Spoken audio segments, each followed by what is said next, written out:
ఒక వైపున hero Zoom 125 ఉండగా మరో వైపున 125 సీసీ సుజుకి యాక్సెస్ 125 స్కూటర్. ఈ రెండు స్కూటర్ల స్పెసిఫికేషన్స్ మరియు డైమెన్షన్లను చూద్దాం.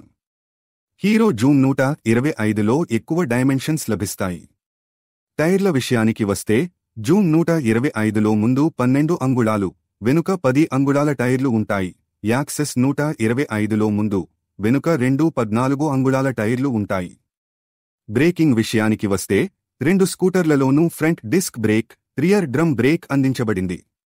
గ్రౌండ్ క్లియరెన్స్ విషయానికి వస్తే హీరో జూమ్ 125లో 164 మిల్లీమీటర్లు ఉండగా సుజుకి యాక్సెస్ 125లో 160 మిల్లీమీటర్లు ఉంటుంది.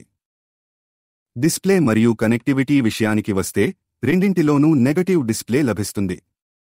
యాక్సెస్ 125లో సాధారణ నెగటివ్ డిస్ప్లే లభిస్తే జూమ్ 125లో డిజైన్ కొంచెం భిన్నంగా ఉంటుంది. రెండు మోడల్స్లో బ్లూటూత్ కనెక్టివిటీ కూడా అందించబడింది.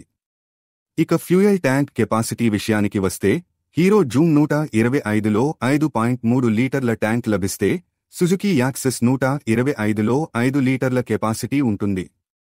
స్టోరేజ్ స్పేస్ విషయానికి వస్తే రెండు స్కూటర్లలోనూ ఫ్రంట్ స్టోరేజ్ స్పేస్ ఉంది. జూమ్ 125లో 17 లీటర్ల బూట్ స్పేస్ లభిస్తుండగా అందులో ల్యాంప్ కూడా ఉంటుంది.